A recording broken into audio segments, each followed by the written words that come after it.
Aku pun mencoba mengatur nafas dan melawan rasa takutku. Perlahan, aku mencoba membuka mata dan kembali aku dikejutkan dengan apa yang kulihat. Sesuatu yang hitam dan cukup besar menindih tubuhku. Aku memastikan bentuknya dan mendapati ada bagian tubuh ular yang menindih tubuhku. Tapi itu baru permulaan. Saat aku mengucek mataku dan berusaha melepaskan diri, aku menemukan salah satu ujung dari tubuh ular itu adalah seorang anak kecil. Sebentar, aku mengingat anak kecil itu. Itu adalah anak yang menampakkan diri saat awal-awal aku menempati kamar ini. Saat itu, ia hanya menunjukkan setengah badannya saja, dan tidak kusangka setengah badannya adalah ular. Mengetahui aku tersadar, anak bertubuh ular itu melepaskan tubuhku dan keluar menembus pintu kamarku.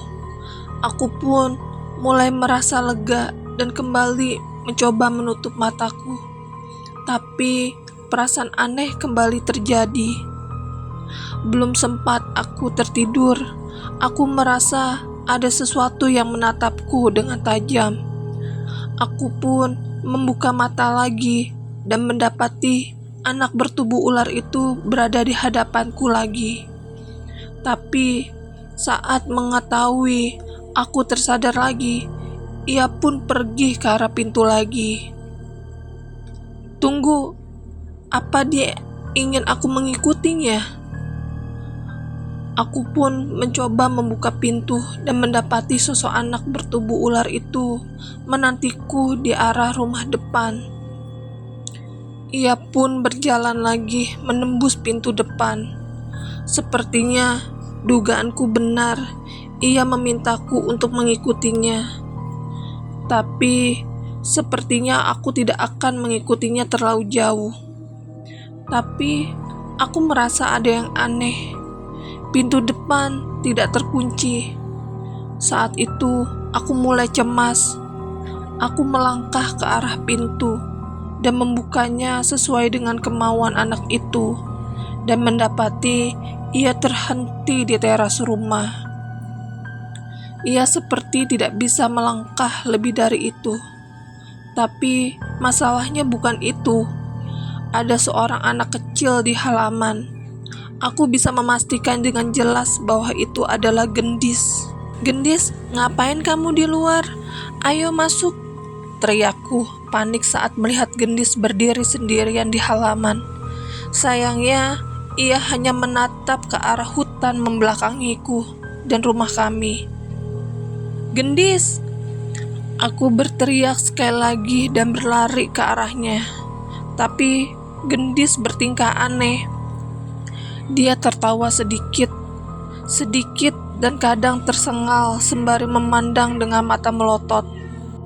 Kulitnya memucat dan tawanya menyeringai, mengerikan yang sama sekali tidak sama dengan tawa Gendis.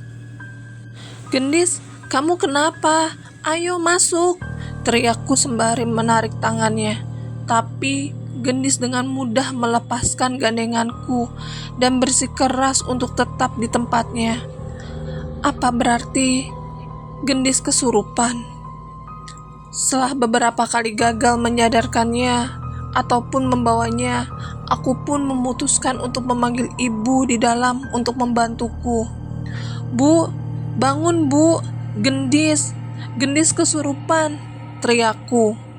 Ibu yang mendengar teriakanku terbangun dan panik saat mengetahui Gendis tidak ada di sebelahnya. "Di mana? Gendis di mana?" teriak ibu panik.